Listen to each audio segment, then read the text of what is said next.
This episode of I'm Reviewing Here is unofficially sponsored by Never Have I Ever, the Netflix show that just debuted its fourth and final season, and it is friggin' fabulous. If you love high school comedies, if you love high school romances, oh god, that, not like in a creepy way. If you're just into like romance and if you're into just good old-fashioned, fast-paced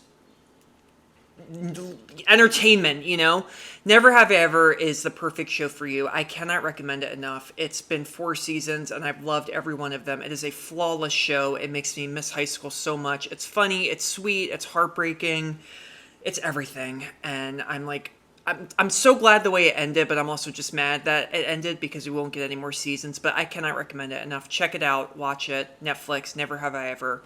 Boom, it's good. So good. I'm reviewing here!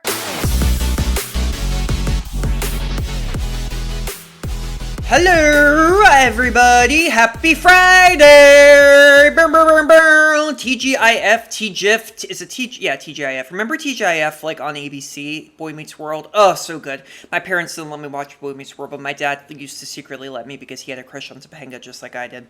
Welcome, everybody, to another episode of I'm Reviewing Here, a podcast where I, Matthew Bussey, watch and review Sight and Sound's top greatest movies of all time. Wow, I'm talking really, really fast. It could have been the salad I just ate. Salads, they give me energy. Guys, the gods have spoken because I'm recording this on a very, very rainy day. And as soon as I hit record, the rain stopped. You can probably... I'm not going to pick up the microphone. I was going to walk to the window with the microphone, but it's going to get unplugged, and I don't want to deal with that right now. Oh my goodness me.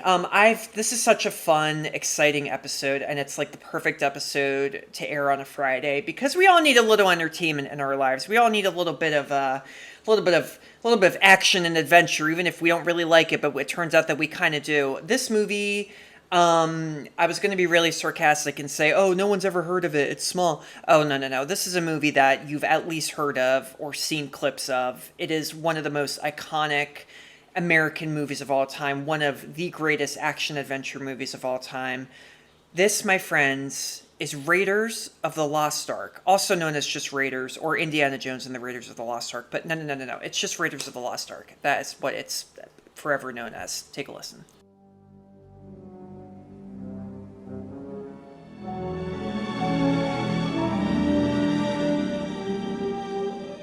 For nearly 3,000 years, man has searched for the lost Ark of the Covenant. The Bible speaks of the Ark leveling mountains and laying waste to entire regions. Not something to be taken lightly. No one knows its secrets. Jones, do you realize what the Ark is? It's a transmitter. It's a radio for speaking to God. An army which carries the Ark before it is invincible. The Ark, if it is their Eternis, then it is something that man was not meant to disturb. It is protected by forces beyond imagination. It is desired above all treasures on earth by those who are good, Trust me. and those who are evil. I'll tell you everything. Yes, I know you will. Raiders of the Lost Ark. Let her go.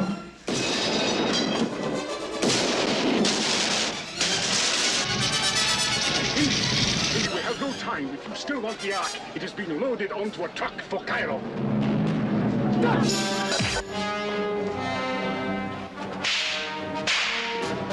Raiders of the Lost Ark. A film from Steven Spielberg and George Lucas.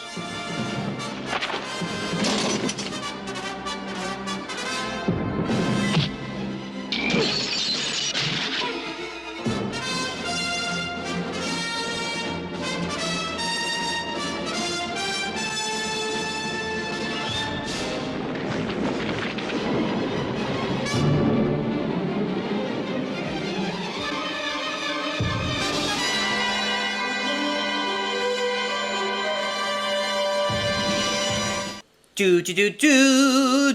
You at least know that song. I mean, come on. If you're not a movie buff, you've at least heard of that song. Oh my god, Raiders of the Lost Ark, Indiana Jones. I rewatch... Okay, let's start from the beginning. So yeah, when I was a kid, I own this movie on VHS, but it was mainly like my mom's movie. My mom, this is one of my mom's favorite movies of all time. And when I was a kid, like literally like age 5, I think I remember watching this movie for the first time, and I enjoyed it. I really enjoyed it, and it was a movie that I would kind of not watch as much as other Spielberg movies. You know, like I'd rather watch E.T. or Jaws. Not really Raiders of the Lost Ark. I think I never understood the movie when I was a kid. When I was a kid, I just watched it for the action and, you know, oh, cool, look at the snakes and look at the tarantulas and, oh, that guy is burning at the end. You know, I was a morbid kid, don't forget. So I think I really, like, I enjoyed those scenes. But to this day, only until, like, last week when I rewatched the movie, I had never watched it in one sitting and, like, actually tried to understand what was going on. That is freaking nuts. I'm 32 now, and it took me that long to really just sit and not just watch the action scenes, but like actually watch it from beginning to end and follow this story and you know, really appreciate it more. Guys, it was amazing. It worked so well, and it was like an elixir for me, you know? I don't know. It put this movie, like, put me in such a better mood. I don't know really how to explain it. And I'm flabbergasted because, remember, I'm not really into action movies. I'm not a Star Wars person. I'm sorry, please don't kill me. I'm not a Marvel head. I'm sorry, please don't kill me again. I really honestly I cannot stand a lot of action movies. Not all of them.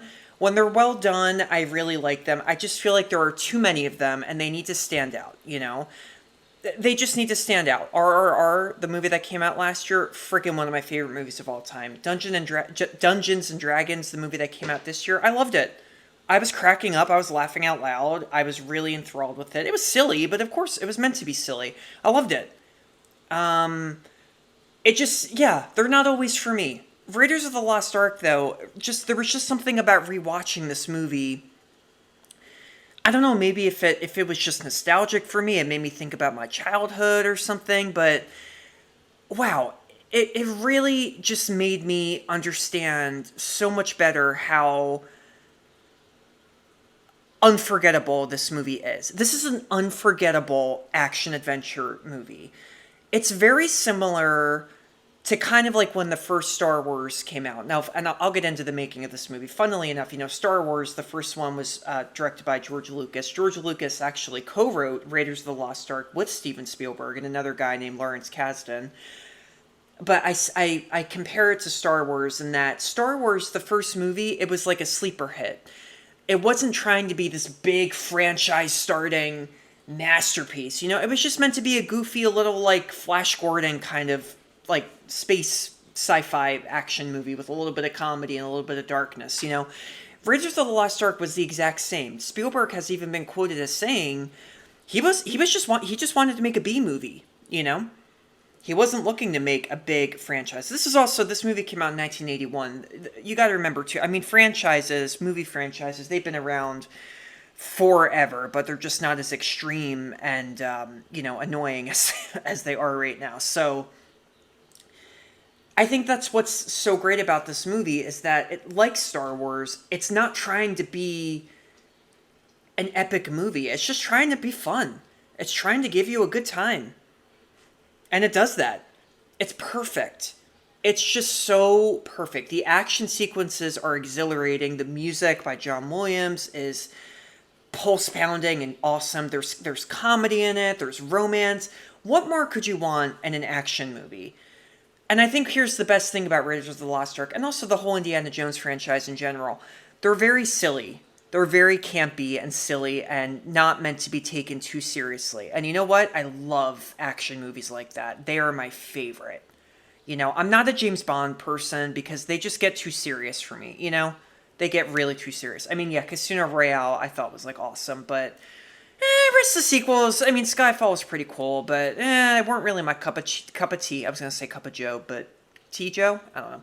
Joe's coffee, right? Yeah, okay. I don't know. I don't drink coffee anymore. Guys, I'm actually coffee sober right now. I have not said that in a while, but It's not really for medical reasons. It's just because I'm vegan now, and anytime you put milk in coffee, it curdles and it looks like vomit and like semen, and it's so disgusting, and I can't drink it anymore. Oatly is the only non-dairy drink that will not curdle. That's what someone at work told me. But anyway, I don't think there's any milk in Raiders of the Lost Ark, so we don't have to worry about that.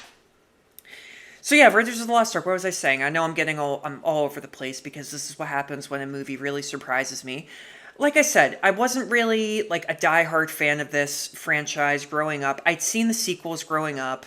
I'm not a Temple of Doom fan. That was the sequel starring Kate Capshaw, Spielberg's wife right now, and Ke Huy Quan. Ke Huy Quan. Who, as you know, just won an Oscar for Everything Ever All at Once, and he was in Temple of Doom and The Goonies. He's most famous for those two movies. He plays Shoehorn, or what's his name in the movie? Oh, Short Round. Sorry, close. And yeah, he's precious in that movie. He's kind of like the only good thing about Temple of Doom, though. The Last Crusade, the third movie, I loved as a kid. I didn't own that on VHS, but whenever it was on TV, I would get so excited. The scene at the end with the Holy Grail. Oh my god, it's so badass. Kingdom of the Crystal Skull, the fourth one, I absolutely hated with all my might. 2008 that came out. I do not understand how that movie was like so well reviewed by critics. I don't get it. I remember Roger Ebert gave it like 3.5 stars. I almost walked out of the theater when Shia LaBeouf starts swinging with the monkeys in the trees. I think that's when I was like 17, I think, when that came out, and I almost walked out. I literally was like, this is so stupid. The movie opens with like these like chipmunks or whatever in this desert, and then a bus, they hide under their what is it? They're like prairie dogs, I'm sorry. They hide under their holes, and then this truck goes over them, and then You Ain't Nothing But a Hound Dog starts playing, and then the credits come up, and it has nothing to do with anything in the movie. Oh my god, that movie, I do not understand it. And guys, this is June, so there is a 5th movie that just came out. The Dial of Destiny. Sorry, I don't know why I'm talking like that. Yes, I've seen it. I do recommend it. Well, look, it's a lot better than Kingdom of the Crystal Skull, and even though Spielberg didn't direct Dial of Destiny, I think it's a very good closing film for Harrison Ford, because, you know, he allegedly is not playing Indiana Jones anymore. But look what this movie did, though. You know, this movie spawned a huge franchise, and like Star Wars, like a lot of movies, it wasn't trying to be big, you know? Spielberg, so the origin of this movie is pretty cool because it kind of just started because Spielberg was just like a big fanboy of James Bond and action-adventure movies. You know, if you look at the original poster for Raiders of the Lost Ark, the tagline is, quote, "The Return of the Great Adventure." And that just sums it up perfectly. It has that nostalgic little like cereal feel, not the food, like cereal, like, you know, cereals like the old little shows that would play on TV. It has the feeling of that, you know. It has the feeling of like a Western meets like Die Hard, but like PG-13 sort of, meets like a horror movie, you know, with like supernatural, goofy little elements. It's all those things. And Spielberg and Kasdan and Lucas, they made it their own thing. The way this story formed was that George Lucas, Star Wars Episode 4 was about to come out. You know, that was the first movie. That was about to come out in 1977. George Lucas went to Hawaii.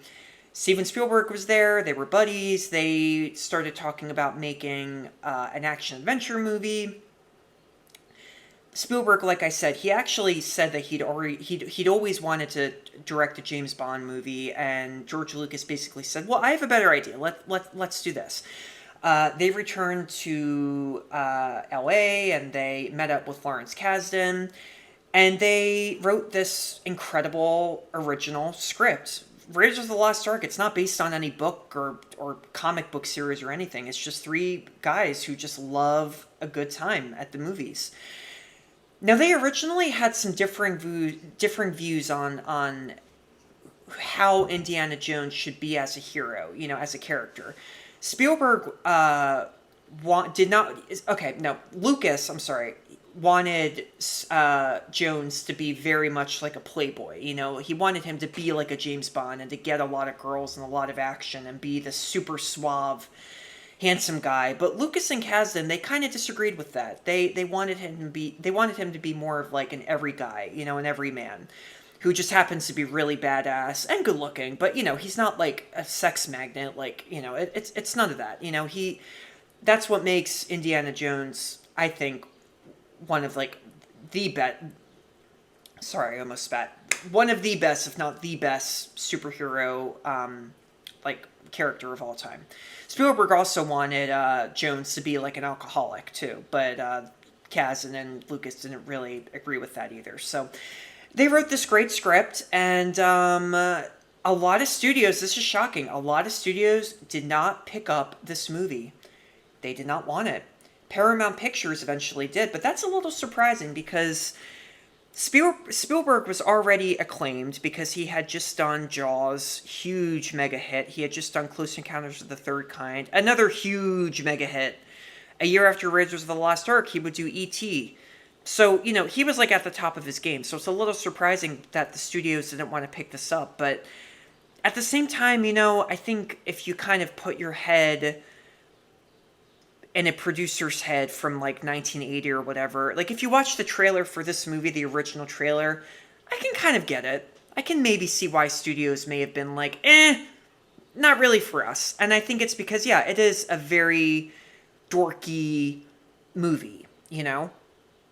It is. It's a very dorky movie. I'm going to talk about, when I tell you what it's about, if you haven't seen this movie already, I mean, it goes from believable to absolutely ridiculous, but it's just so much freaking fun. And I have to say too, I mean, look, this is a Spielberg movie. Spielberg, he's one of the greatest directors of all time. There's not a single Spielberg movie that isn't passionately made. Well, maybe Kingdom of the Crystal Skull, that's an exception, but I don't even think Spielberg wanted to make that. I don't think Spielberg actually wanted to make any sequels to this. He really preferred to make just one movie and one movie only, and he said that Indiana Jones and the Last Crusade, it's called The Last Crusade for a meaning, so it was meant to be the last one, but you know, it's Hollywood, they wanted to make a sequel all those years later.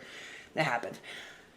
Spielberg, though, you know, if you watch any Spielberg movie, there's never a moment that isn't passionately made, and I mean that cinematography-wise, you know, every shot in a Spielberg movie, you just go, wow. You know, like, that's really cool. That's really original. I like that. Not even just the shots, but the music and the setting and the character line deliveries and everything. Every shot, every sequence is just, you can just imagine, like, how excited Spielberg was putting any scene together, you know? I mean, he's a true cinephile. I don't like using that word because it rhymes with you know what, but I mean, he is, though, and a lot of directors are like that. So Raiders of the Lost Ark, it's a masterpiece for that reason alone, because every shot is just fantastic, you know, and the music, of course, John Williams, you know, it's great. It's just got great action sequences. But you know what also just saves this movie? Harrison Ford. He is just more than perfect in this movie. I mean that.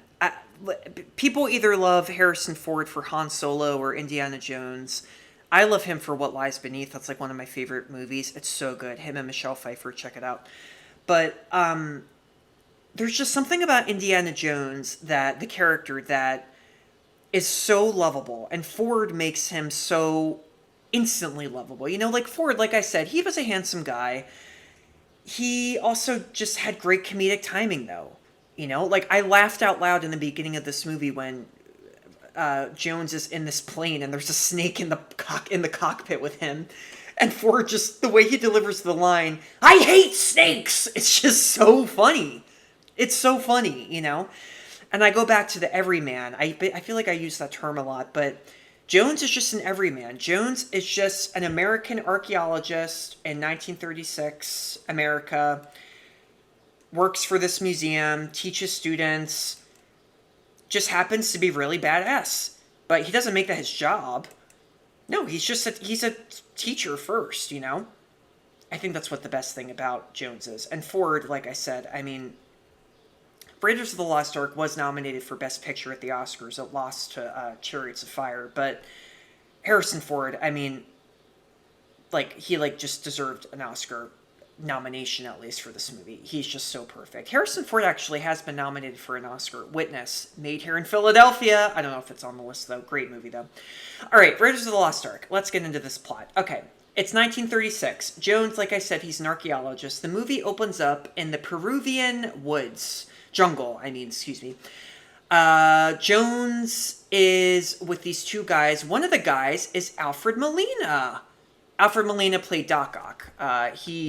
Doc Ock in Spider-Man 2. So yeah, there's a lot of actually unintentional like franchises that meet in this movie. There's also a character in this movie named Salah, Salah, that's how you say his name. He's played by John Rhys Davies, who is most famous for being in the Lord of the Rings trilogy. He played Gimli, the little what's his name? Dwarf? Yeah, dwarf in those movies, and he's so friggin' funny in those movies. I really like Lord of the Rings.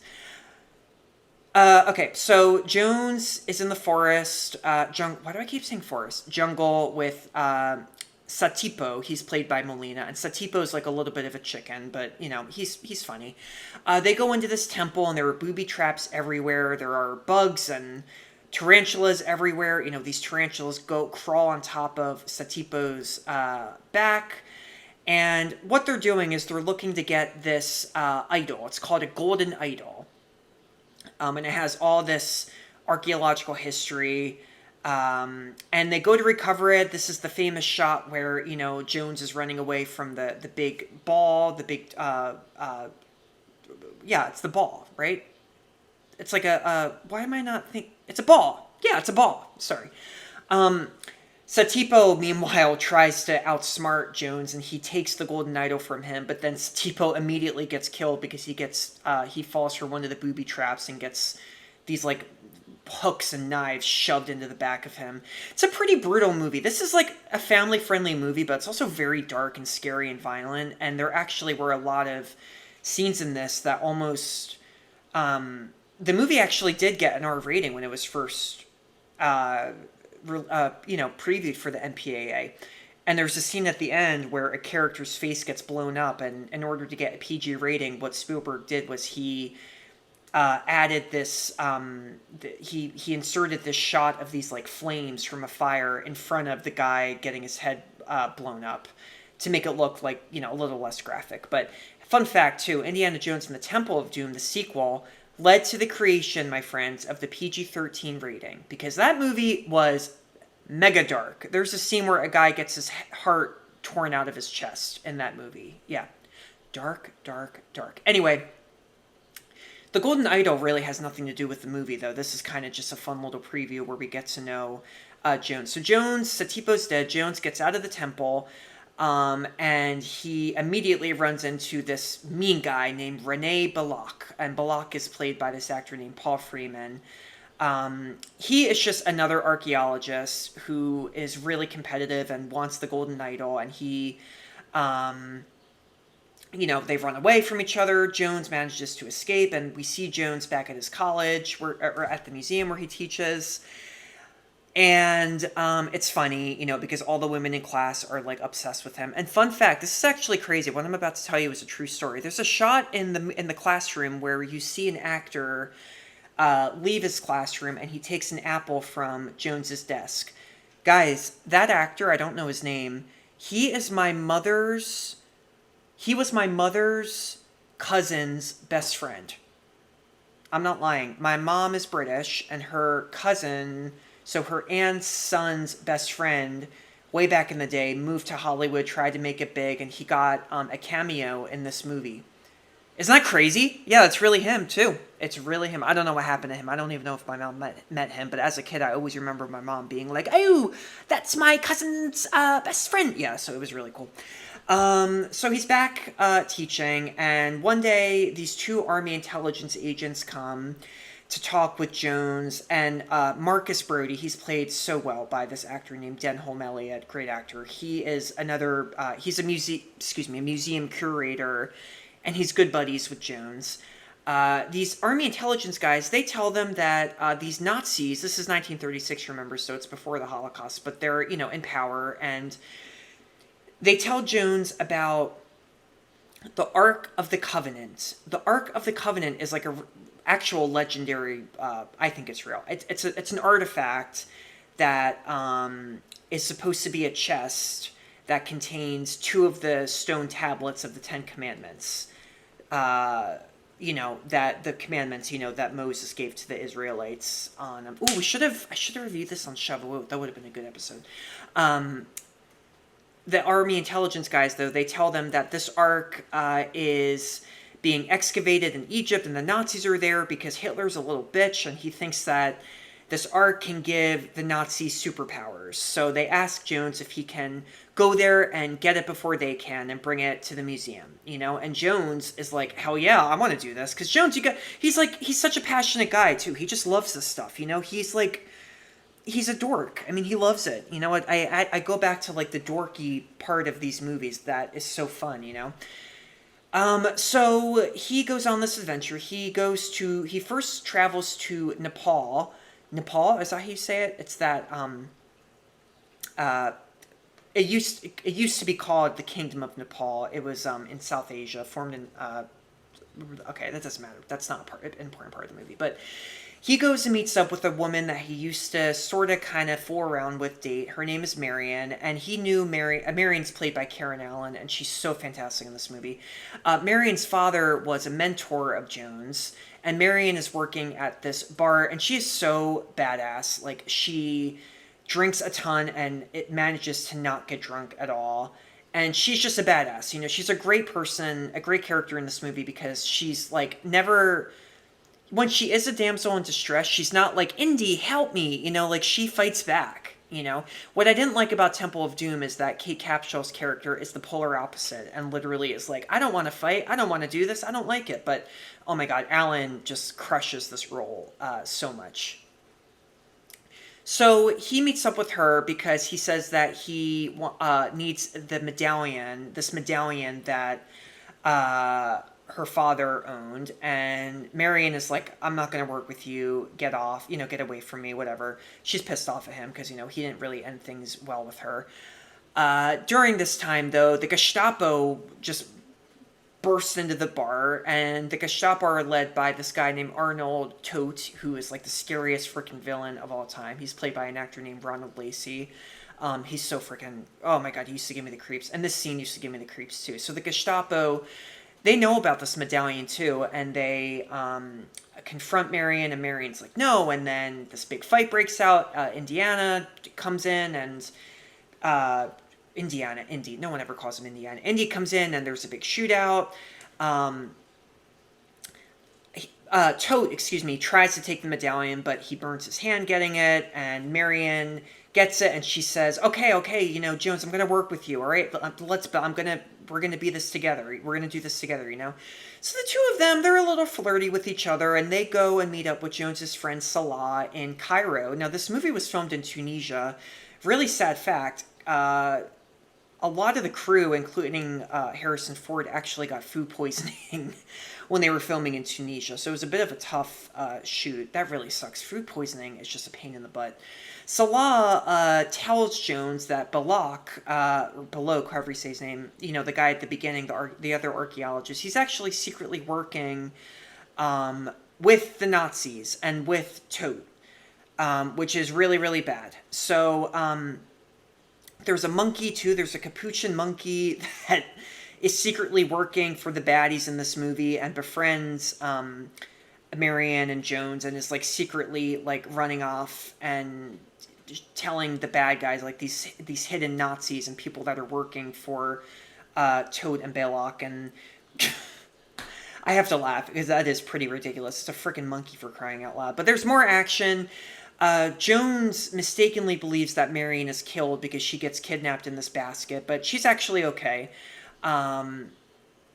He, though, thinks that she's dead, and she's secretly just been kidnapped by Balak. Why can't I say his name? I just watched this movie. Jones eventually, though, he's really heartbroken, and he finds out where the Ark is, and he goes to this... he finds out where it is. He and Salah find out where it is. And there's also a really funny moment, too, where Jones finds out that Marion is alive, but she's tied up, and Marion's like, okay, good, you're here, get me out of here. And Jones just leaves her there. Because he's just like, I can't get you out. But I know that you're alive, so you'll be okay. And she's like, what the F? Get me out of here. And he just leaves her.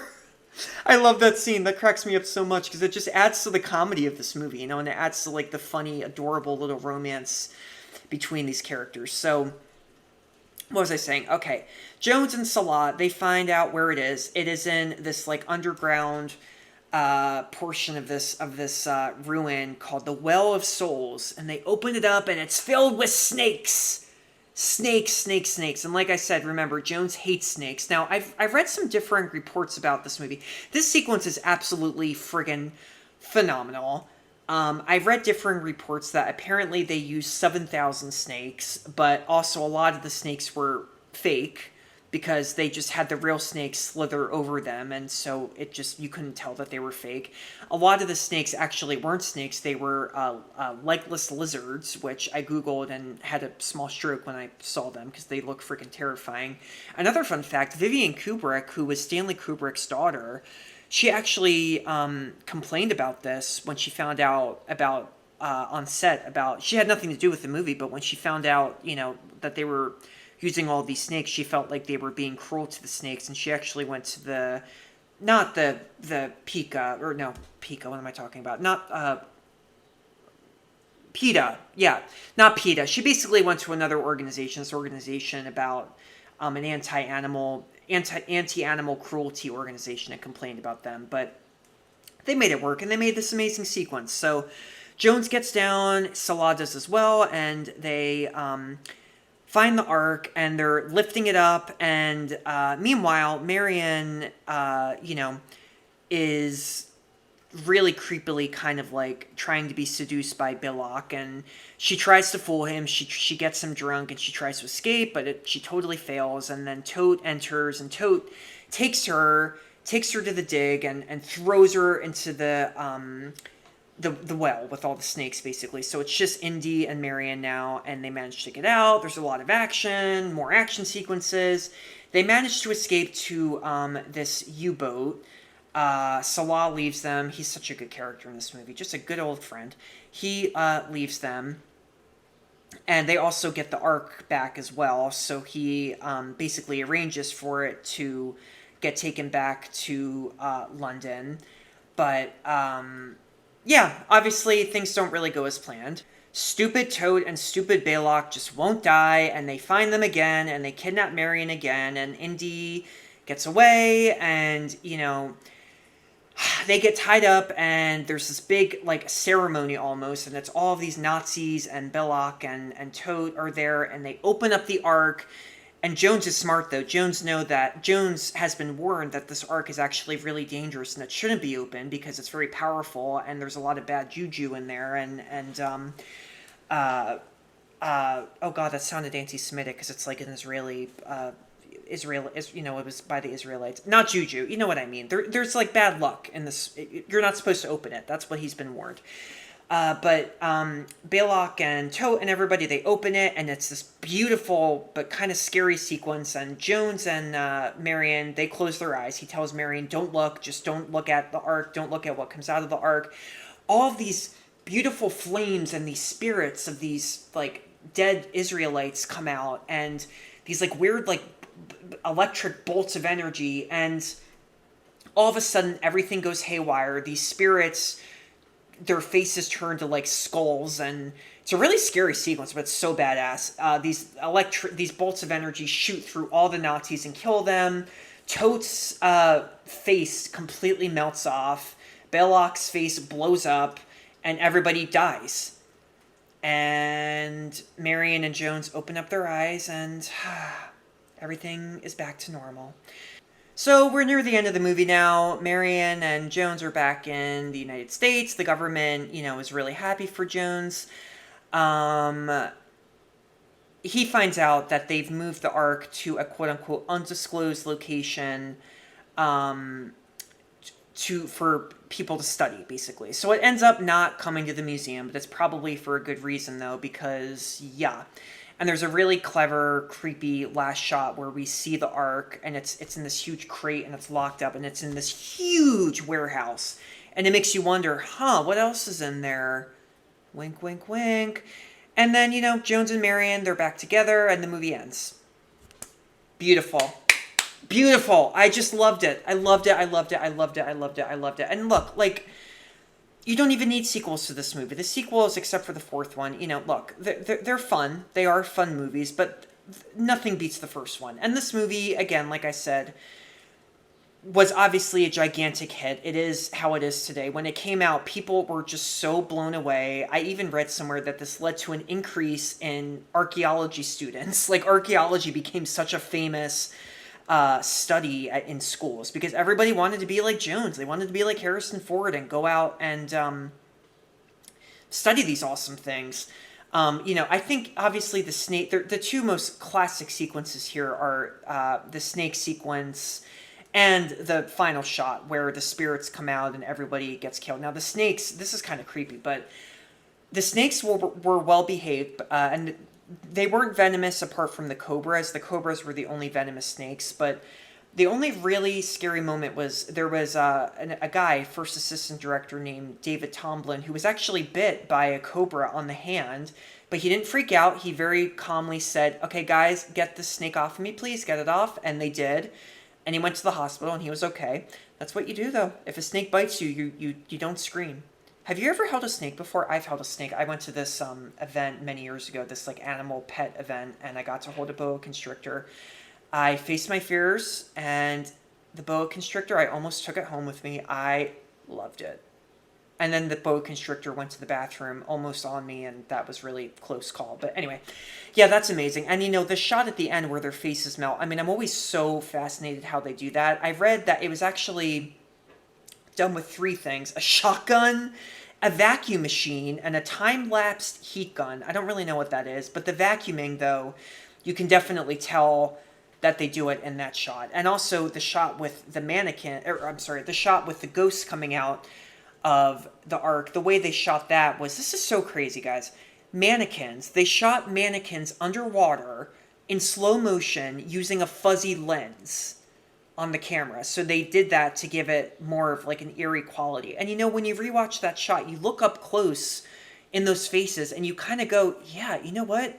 Mannequins scare the crap out of me. Anytime I go to a shopping mall and I see them, I just want to kick them. They're so freaky. But you look at them and you go, yeah, you know what? Like the eyes, I can kind of like see, they look a little bit creepy. And look what they did. Look at what these incredible people did with like a pretty limited budget. That, I think, is just what makes Raiders of the Lost Ark more than iconic, is how it inspired so many other directors to get their own movie camera and create their own special effects just using things around them. I mean, who the hell would have thought about that? We're not going to use a big fancy Mac computer. We're just going to get mannequins and put them underwater and film them in slow motion. Who would have thought about that? It's crazy. It's so crazy. I wish movies did that more nowadays, because nowadays it's just like, oh no, just go online and make it cool that way. And yeah, it does look really cool, but I think that's just the great thing about rewatching these movies, is learning about how they made them, how they pulled them off, and like how almost humorous it is. But they make it work so well, and they make it one of the coolest movies of all time. Oh my God, do I recommend this movie? Hell yeah. Where can you watch it? Disney Plus. Disney Plus. Go watch it. Go watch it if you've not seen it already. I recommend it 100%. Yes, you can watch the sequels. Yes, you can even watch Kingdom of the Crystal Skull. Yes, definitely go see Dial of Destiny. I thought it was really badass. And also Phoebe Waller-Bridge in it, and she's freaking so funny and hilarious and badass in the movie as well. I keep saying badass. I can't think of any other word. What is the moral of Raiders of the Lost Ark? Oh, man. You know what? I think the moral is that there's an Indiana Jones in all of us. There's kind of a geeky side of us who loves archaeology or anything that we study, And there's a big fighter in all of us, too.